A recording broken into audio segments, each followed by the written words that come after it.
Hoy quiero hablar de un tema muy estigmatizado, que es el tema de las voces, de oír voces, de tener voces en la cabeza. Es un tema muy estigmatizado que se asocia mucho con la psicosis, pero que no únicamente aparece en la psicosis y que incluso se puede ver como un continuo desde esas voces que todo el mundo hemos tenido en algún momento, que nos dicen que estamos haciendo algo mal, ¿no? Hasta voces torturadoras que aparecen normalmente en momentos de estrés, diciendo que la hemos cagado, que hemos tomado una mala decisión, hasta esas voces ya que digamos que se independizan de la persona y aparecen como si fueran ajenas. En principio quiero remarcar que a menudo, aunque este síntoma asusta mucho y es parte de lo que hace sufrir a la persona, pero a menudo esta externalización de la voz, porque se trata de una externalización, es decir, esa voz que percibo como ajena a mí, en realidad es mi voz, ¿no? Es una voz mía y es la misma voz que tortura, digamos, a las personas que se atormentan mucho, las perfeccionistas, por ejemplo, obsesivas, que le dan muchas vueltas a las cosas. No es otra voz, es la misma voz, pero en un momento dado, y esto sucede porque la mente tiene la tendencia a buscar la congruencia, y normalmente una voz que me tortura a mí mismo se percibe como una voz ajena a mí, y el hecho de externalizarla y de hacerla ajena y de sentir que la voz que está hablando no soy yo, supone de entrada un alivio, una ganancia para la persona, porque es como ya es algo que puedo combatir fuera de mí y no tengo que combatir dentro de mí. Pero claro, socialmente esto se asocia ya con la locura, ¿no? Con la psicosis o con la esquizofrenia. Al final el origen de esta voz es el hecho de que se externalice la voz es curioso, porque realmente esta voz que externalizamos es una voz externa. Es decir, en un principio el niño, digamos, nace al mundo y su mente se tiene que desarrollar en interacción con el resto de las personas, y el niño es una especie de esponja que va chupando y es extremadamente perceptivo porque lo necesita para lo que el mundo le refleja, ¿no? En ese proceso, por diferentes motivos en los que no quiero entrar, este proceso se puede ver perturbado y el niño acabar teniendo la sensación de que algo no está bien con él, ¿no? Como hablaba en el vídeo anterior del perfeccionismo,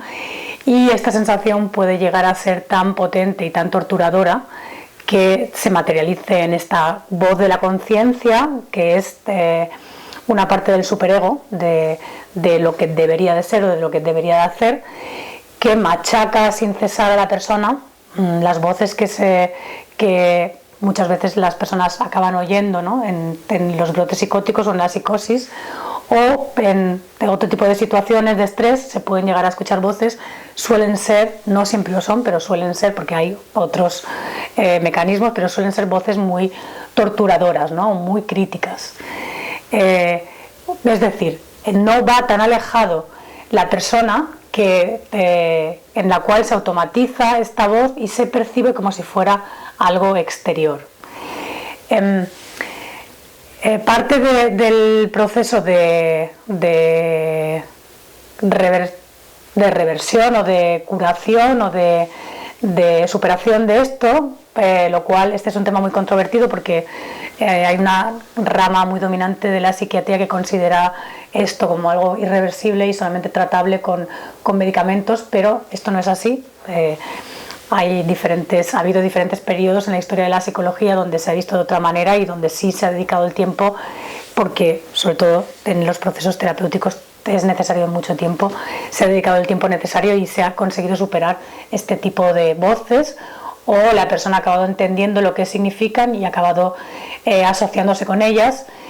Y la parte positiva muchas veces de las voces torturantes es que nos pueden llegar a decir, o sea, una voz que te dice algo está mal, puede ser una voz también que está percibiendo que algo está mal, ¿no? Que algo está mal, no de la manera autoculpativa que tienen normalmente estas voces de funcionar, pero sí que hay algo que está mal y algo que debería cambiarse. Si aplacamos estas voces con medicamentos, ¿no?, que los medicamentos reducen la capacidad de pensamiento, se alivia a corto plazo el síntoma, pero a costa de efectos secundarios, pero a medio plazo me pierdo la oportunidad de entender lo que esta voz significa, de dónde viene esta voz, qué me está diciendo exactamente esta voz, cómo puedo ir haciendo desaparecer la voz de otra manera, y esto significa que interrumpo un proceso que si se abordase terapéuticamente, lo cual